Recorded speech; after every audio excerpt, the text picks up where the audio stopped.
everybody, welcome back. Doing another Marvel Snap video. This one we're talking about why you probably shouldn't be doubting this guy right here. The third big bad added to the game. He is pretty unliked within the community. Content creators, players, all not the biggest fans of him. A lot of people end up saying that he actually costs you. Some people don't like the way he plays out. Personally, he's helped me get to Infinite the last 2 seasons with a collection level under 3K. It's actually closer to 2K. So the last 2 seasons, I've used him in a deck, and the deck that I use is this one right here. I call it Kang Lockjaw. I'm a big fan of it. I like it a lot. It's obviously got other components that make it successful, but don't all decks. Kang has been the biggest part of making sure my cube gains stay in the positive, and that I have been able to climb. If I hit a wall, I'll always go to this deck and go, you know what? I'm going to use this deck to try to push through that wall. And the last 2 seasons, both times, he's got me over the edge to get to Infinite. I'll be doing a deeper dive on this deck with a graphic and going through each card and some alternates, but I'm a big fan. So if you want to check those out, make sure to like and subscribe. I use a tracker for the game as well. Now, unfortunately, I've been having some computer problems, so a lot of times the tracker's not running or I'll forget to reboot it. This is just a little flavor. I've played hundreds and hundreds of games with this deck, but the 58% win rate, and honestly, this cube gain, I've had it in like the 1.5 range, depending on when it's been and how many games I've been playing. Again, this is something that I do think this deck does really, really well, and I did want to show you this, even though this particular one is a small sample. I've been planning to do a Kang video in that deck video. Snap Zone kind of gave me a little bit of a catalyst for an extra video today. They have this article up, The Case for Kang. Is it worth 6,000 collector's tokens? Having seen that and already thinking about how, man, I wish everybody liked Kang more. I like him. Am I crazy? Am I the one who's missing the boat? I'm here to try to convince you to not doubt Kang. I won't read all the specifics in this article, but I do want to highlight some points that they've got that echo points that I've got. If you're anybody who either likes or dislikes Kang, I'd love to hear below why, and if any of the points that either they or I make might be able to sway you in one way or another. The first thing they have in here is talking about how obviously Kang is one of the big bads and a lot of people don't like him. Even saying things along the lines of Ghost is better. While I like Ghost, I do think Kang is much better than Ghost. Worth 6,000 tokens? You know, I'm biased, obviously, because that's how I got him. But I think so. I think he can really, I still say, I think he can fit in every single deck to give you some sort of read on what your opponent might be doing either turn 5 or turn 6. It gives you information. That is never a bad thing. Some people like Daredevil because it locks someone into a turn. Okay, I get it, but I like how Kang can actually help me gain some cubes where I can snap and it'll scare someone away. I have won a number of hands or games where I am completely losing, but I'll snap because I'm about to play Kang and someone will leave. And sometimes it's after they've already snapped, so I'll get 2 cubes out of it. I'm like, all right, that's cool. Has it lost me games or lost me some cubes when I could have had 8? Yes, I'm not gonna sit here and tell you it hasn't. But that's more about how I play it, and I learn from that just so that I sometimes won't snap and I'll just, or sometimes I won't play Kang and just let it go, so that way I can lock in the cubes. People are gonna have to start thinking about whether they really want him or not as the token shop is shifted. You're not going to be able to buy into those Series 3 tokens, so this sort of card is going to be something you're going to have to think about. I still think Thanos is the #1 big bad to get, but I would put Kang after that, depending how much you like that Galactus archetype. All the big bads change the game in some way or another. The Thanos Galactus stuff, they obviously have their specific archetypes, whereas Kang, I don't think does. But I think if you can find ways where you think that it's important to get information from your opponent, what they might play. I mean, Cable, White Queen, those are all cards people like. Kang, that's not far off from being similar to that. So again, don't doubt Kang. He can be very helpful. So the part that really, I think, if you're going to encompass anything with Kang, and they've got a section on this, and this is when I was on this article where I was really like, yes, thank you. Lowering your cube losses. Now, while this is not a, what I'd call sexy endorsement for a card, it is important for gaining rank and getting to Infinite. When you want to lower your cube losses,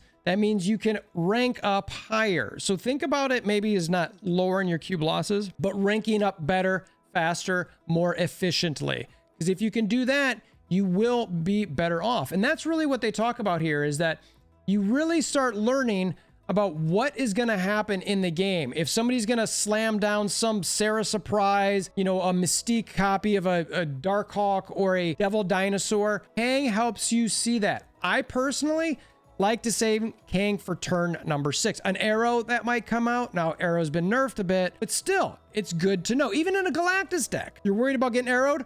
Kang helps you with that. They've even got a part here that I said earlier that they've had this similar experience where Kang helped them climb faster, save them from a lot of 4 and 8 cube losses. And again, while that's not a sexy endorsement, I think it is, it will help you rank up. It will help you get to those infinite levels faster. I think it's something that people should really consider when trying to make sure that you read the field, know what your opponent has, and better those cube gains. The next section, they talk about going into all archetypes.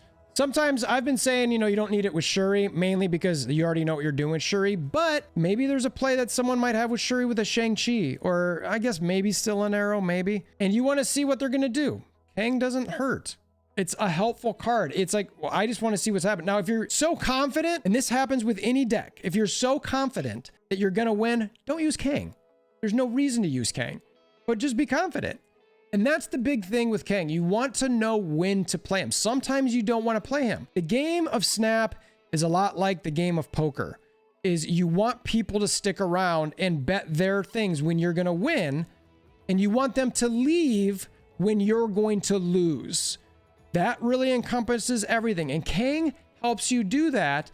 And for the almighty currency in Marvel Snap, cubes, he helps you gain more of those and helps you avoid losing more of those. One of the things I really liked about Kang when I paired him up with Lockjaw is when you put him into Lockjaw, you can see what it's going to pull. And when you've got cards like Wasp in there, you want to know if you're going to pull a Wasp on turn 5 or 6. It's very helpful. Or maybe you get a Doom. Or maybe you've already got a Mjolnir that's been pulled earlier from Lockjaw and you want to see if that Odin comes through there. Or maybe you need that 9 America Chavez. All of these things are helpful to learn so that you don't just roll the dice and go. You can snap, put Kang out there, see what happens and go, Now, again, sometimes will your opponent leave? Yes, sometimes that will happen, but it makes sure that you don't lose those cubes by just risking it. They like Kang in a negative deck. I get, and it's not because of the flip, because it doesn't matter how much Kang could cost 1,000,000 energy, but as long as you can play him. This is more about using Jane Foster in the negative deck. If you want to play Kang, this helps pull more zeros into your hand. So it's something to think about, and it still gives you some information. I don't use Kang that much with negative really, but I do like the negative deck. This one is a good one with Death Wave. Play Wave on turn 5, Kang to start turn 6. I mean, your opponent can't change a whole lot of what they're going to do. They can certainly use different cards, but they're limited to essentially more than likely 1 card. So you throw Kang in there, gives you critical information. Why not use him in this deck? We talked about Daredevil earlier. Some people prefer him. I still like Daredevil. When I get to my graphic, he's certainly going to be an alt that you can include on top of Kang. I don't think it's necessary to combine them or compare them, but you can combine them. And the thing with Daredevil is your opponent knows that it's there. They know you're going to see it. So I know whenever I'm facing a Daredevil, I think, all right, what can I do here to help avoid a Professor X play or a Galactus play that gives me some flexibility? I liked having vision in a lot of my decks, if possible, to play on that turn 5. So it really does, outside of playing it in a bad location where Professor X could win him a certain lane, it's a good card to put down because it's like, well, I can move this, so go ahead and play whatever you want to play. This part I mentioned earlier with the RNG outcomes, it's similar to the Lockjaw effect where you play Kang and you can see how something might play out. Strange Academy, where it throws cards to different locations. It lets you see where they're going to land. Central Station, when it pulls it to your pulls from your hand into the field of play. Again, you know what it's going to pull. Now, again, it's a slot, so if you pull Kang from one of the slots before that, it changes the card. So you got to think about that when you're doing it. And again, if that doesn't make sense, you've got 4 cards. So you've got Kang as the first card, and Central Station pulls the second card. Well, if you Kang and then Kang's gone, that means it's now going to pull this card. Not this one anymore, because it's not, this card is now in the first slot. It'll pull the second card. One play that I actually sometimes get risky and do as well, Sinister London. If you want to see if you can lock down 2 lanes with, say, a Professor X or something along those lines, play Kang into Sinister London, turn 5, obviously. See where the Sinister London is going to place that card. So that way you can see, all right, I'm going to get a card here and I'm going to get a card here. And I know that is either beneficial or not to me. And you should see where your opponent's going to go to if they're playing in Sinister London as well. Now, the original complaint about Kang, the bluff snap, where you snap no matter what before you play him. It is what it is. I mean, I like it. I think without it, he is definitely weaker and not as exciting. That's really it. There's not much to elaborate here. Some people hate it, some people like it, but I personally think it's fun. I think it's a way to definitely increase those cube gains because a lot of people are going to run away. The key though, don't get Cosmoed. I have been Cosmoed on this before and it's unfortunate, but you know what? Every deck and every card should feel bad if you misplay it or if someone outplays you and predicts what you play regardless. And I'm okay with that. They then go on to talk about new cards and having Kang in your deck is helpful when these new cards come out. So that way you can sort of figure out how people might play turns 4, 5, and well, not 4 unless you've got some energy increase, but turns 5 and 6. And I would agree. You want to see how some of these new cards play and how people are playing them. I think it's a good use. They talk about Conquest Mode and specifically how Kang can sort of help in there. Anytime you're playing in it, you would need to get 3 wins in a row in this particular game mode. It could be potentially useful. They also mention a lot of content creators like Kang in battle mode, which to me, you want to win regardless, right? Kang helps gather information, so I think I could see him being very useful in Conquest Mode. They then have a bunch of decks in here that you could get Kang in. We talked about the Death Wave earlier. You know what? I haven't been doing this. I think I've got all these cards. I'm going to try this, see if I like it. They've got a Kang Negative High Roll. I don't have a number of these cards, but it's an interesting deck with Mr. Negative. The Shuri deck, of course, throw Kang in there. You got a Galactus. Again, why not? Just see if your opponent's going to arrow you or anything along those lines. Thanos Lockjaw. See what they're going to do in one of those late turns. They then conclude just saying this is their point. Is he better to buy than either Thanos or Galactus as far as a big bad goes? Now, they also say it's not an easy answer. Everybody's different. And this is where I land is Thanos is number 1. I think anybody who says differently, even someone like myself who's trying to get people to like Kang more, Thanos is number 1. Even after the nerf, he just opens up too many things. I think he's a great, great card. And you can play him in all different series of decks. Kang, while I also think can be in all series of decks, you need a lot more things around him because he's just giving you some information about the deck that you've already got. So you've got to get a decent deck to build. And then from there, you get Kang to make sure that with that deck you've got, you can risk a little bit more or back out. But at the end of the day, I think Kang is worth the 6,000 tokens. I think you need a little bit more cards to have it work or more decks. Galactus is a certain archetype where I think you also need other cards to get him to be working properly. Thanos, maybe not so much. Maybe Lockjaw would be about it. And then Thanos works. I mean, he's just a great, great card. So yeah, Thanos, Kang, Galactus. But the last two, it really depends on your playstyle.